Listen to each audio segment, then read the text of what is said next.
សែនល្អតែកូនមិនដែលខ្វាយខ្វល់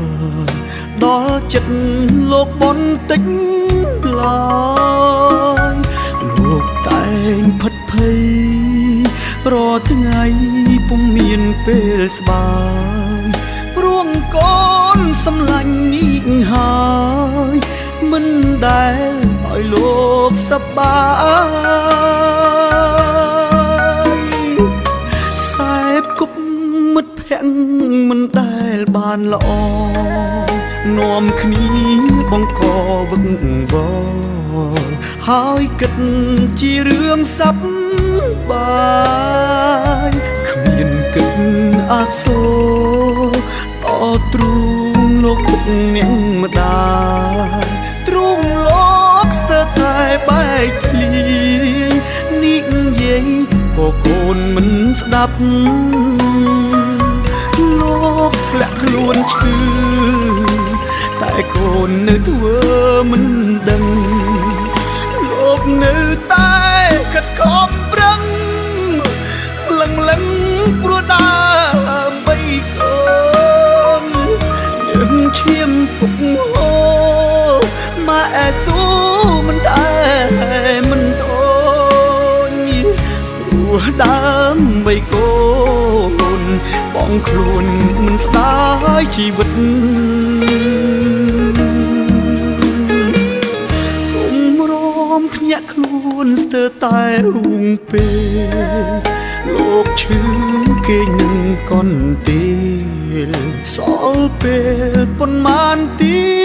តទៅកូនចង់មើលថែជួងពេលដែលដើរខុំផ្លូវសន្យាពីថ្ងៃនេះទៅកូននៅថែលោករ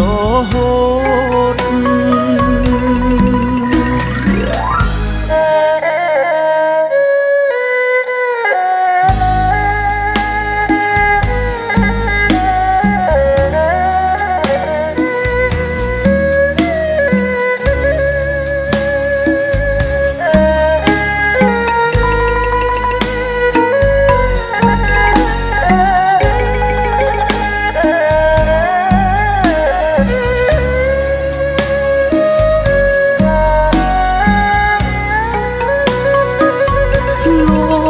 ខ្លួនឈឺ